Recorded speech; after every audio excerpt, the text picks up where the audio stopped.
Assalamualaikum warahmatullahi wabarakatuh. Kami di sini akan mempresentasikan hasil kerja kami.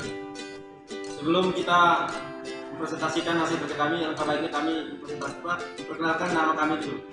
Perkenalkan, nama saya Muhammad Imran. Saya Ferdi Islam. Saya Umi Alawiyah. Saya Ciani. Saya Yusina Nuriani. Bentuk perusahaan. Di sini bentuk perusahaan ada 6. Yang pertama, perusahaan perseorangan. Yang kedua, perusahaan perkongsian atau firma. Yang ketiga, perusahaan terbatas atau PT. Yang keempat, persekutuan komanditer atau CV. Yang kelima, badan usaha milik negara atau BUMN. Yang keenam, koperasi. Oke, yang pertama, perusahaan perseorangan. Definisi perusahaan perseorangan adalah suatu jenis usaha yang dijalankan atau dikelola oleh satu orang pemilik dan merupakan suatu jenis usaha yang paling sederhana dan tidak kompleks. Perusahaan perseorangan adalah organisasi perusahaan yang terbanyak jumlahnya dalam setiap perekonomian, akan tetapi sumbangannya kepada seluruh produksi nasional tidak begitu besar atau jauh lebih kecil dari persoalan perusahaan perseroan terbatas, karena kebanyakan dari usaha tersebut dilakukan secara kecil-kecilan, yaitu modalnya tidak begitu besar dan begitu pula dengan hasil produksi dan penjualannya. Kemudian kita masuk ke poin kedua tadi, yaitu perusahaan perkongsian atau firma. Firma berasal dari bahasa Belanda Vennootschap-onder. Firma secara harfiah atau perserikatan dengan antara beberapa perusahaan atau sering juga disebut FA adalah sebuah bentuk persekutuan untuk menjalankan usaha antara dua orang atau lebih dengan memakai nama bersama. Di samping kemungkinan memperoleh modal yang lebih banyak, kebaikan lain dari perusahaan perkongsian adalah tanggung jawab bersama di dalam menjalankan perusahaan. Setiap anggota perkongsian mempunyai tugas untuk menjalankan dan mengembangkan perusahaan yang mereka dirikan. Perusahaan perseroan terbatas atau PT. Perseroan terbatas atau PT merupakan badan usaha dan besarnya modal perseroan tercantum dalam anggaran dasar. Kekayaan perusahaan terpisah dari kekayaan pribadi pemilik perusahaan sehingga memiliki harta kekayaan sendiri.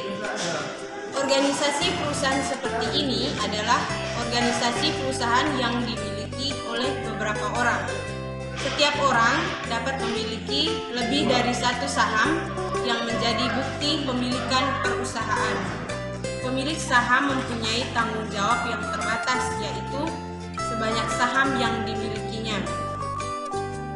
Perusahaan persekutuan komanditer atau CV.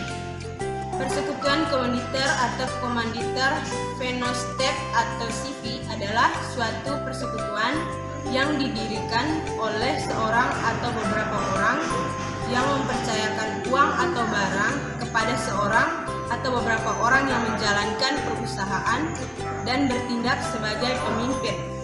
Persekutuan komanditer biasanya didirikan dengan akta dan harus didaftarkan. Namun persekutuan ini bukan merupakan badan hukum atau sama dengan firma, sehingga tidak memiliki kekayaan sendiri. Badan usaha milik negara BUMN. Badan usaha milik negara adalah badan usaha yang sebagai atau seluruh kepemilikan dimiliki oleh negara Republik Indonesia. BUMN dapat pula berupa perusahaan rilabah yang bertujuan untuk menyediakan barang atau jasa bagi masyarakat.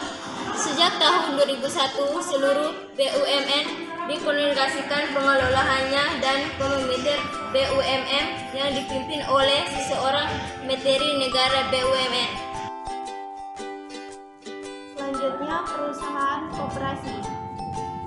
Koperasi adalah jenis badan usaha yang beranggotakan orang-orang atau badan hukum. Koperasi melandaskan kegiatannya berdasarkan prinsip gerakan ekonomi rakyat yang berdasarkan asas kekeluargaan.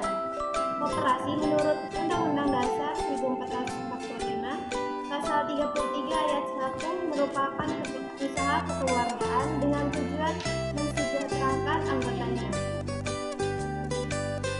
Menurut Undang-Undang Nomor 25 Tahun 1992 Pasal 4 dijelaskan bahwa fungsi dan peran koperasi sebagai berikut.